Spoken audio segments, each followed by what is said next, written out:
मन्टु बर'नि बाख्नायजाथाव हाबाफारि Mcla मन्टु बर'आ गावनि दानारि बान्थाजोंनो मोन 163 गामिफोराव 20 किल'मिटारसो गोलाव लामाखौ खोनानै होदों।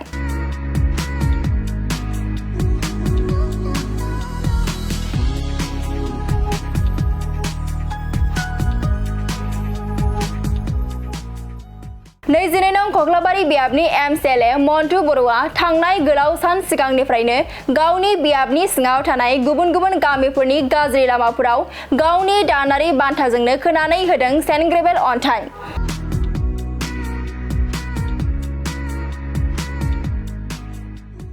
दिनैबो बेबादिनो नैजिनै नं कक्लाबारि बियाबनि Mcla मन्टु बर'नि बाख्नायथाव हाबाया रायजोनि सोराङाव फैदों।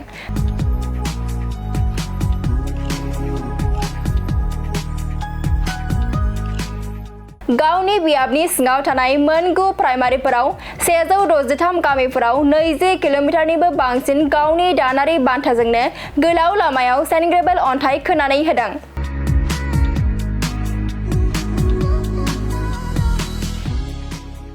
बेबायदि मोजां खामानि मावना होनायनि थाखाय रायजोफोरा बिथांखौ गोजोननायजों साबायखर बावहरो आरो UPPL सोरखारखौ फैबाय थानाय समावबो थुलुंगा होनो थियारि होनना खौरांगिरिनि गेजेरजों फोरमायहरो गामिनि रायजोफोरा।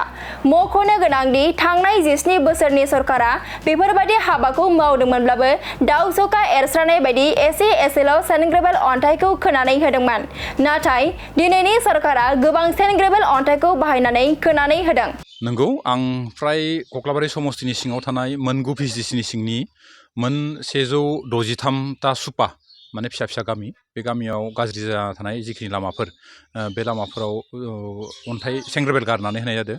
किल'मिटार हिसाबै सानोबाथाय मोन 163 सुपानि भितराव जुदि एभारेज जुदि जों साननाय बा खमानो 15-20 किल'मिटारसो जों गाज्रि लामाखौ फाहामनानै होदो आरो आं आसा खालामो फैबाय थानाय समफोराव जिहेतु बिराद दैज्लां बोथोर आरो जोंनि ओनसोलनि लामाफोरा थारैनो सिगां 17 बोसोरावबो सम्पुर्ण भाबै लामाफोरा जाजोबनो हायाखै BPF सरकारा खालामनानै होलाङाखै। ओंखायनो दिनै जों CC ब्लकखौ हायाखैबाबो जेसेबांखिनि हादों बे CC ब्लकखौ मावदो नाथाय गोग्लैसोनाय बै जायगाफोराव बा गाज्रि जानानै थानाय लामाफोराव जों सेन्ड ग्रेभेलनि जिखिनि सहायज बे सहायजखौ रायजोफोरनो जों होदो। दिनैबो दा बेवहाय जों सद्रिपारानि मदाहि सुपायाव बेवहाय दं खमानो 15 गारिनि सायाव बेवहाय गारनाय जाबाय।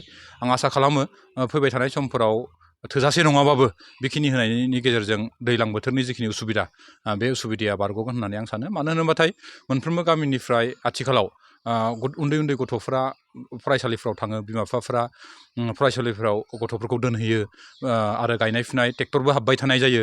बेबायदि समाव फटकनो CC ब्लकखौ जों लाबनानै होफैनो हाया आरो ओंखायनो बैबायदि जायगाफ्राव जों अन्थाइखौनो सेन्ड ग्रेभेलखौनो एसे होनाय जादों आरो।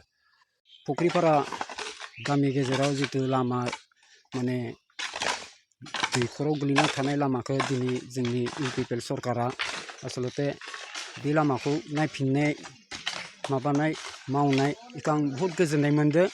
सिगां जों 17 बोसोराव जों BPF सरकारा दंमोन खिन्थु लामाखौ होदोंमोन खिन्थु होदोंबाबो ओरैबायदिहाय होदोंमोन बिसोरो माने तुलिसेखौनो माने माइलसे गोजान अन्थाइ माइ सारनाय बायदिहैसो होलांदोंमोन। खिन्थु दिनै दा UPPL सरकारा दिनै फैनाय लोगो लोगो जोंनि लामाया आसलते जोंनि फुख्रिपारा गामि गेजेराव जोंनि मोनसे कालभारबो जों मोननो हादों।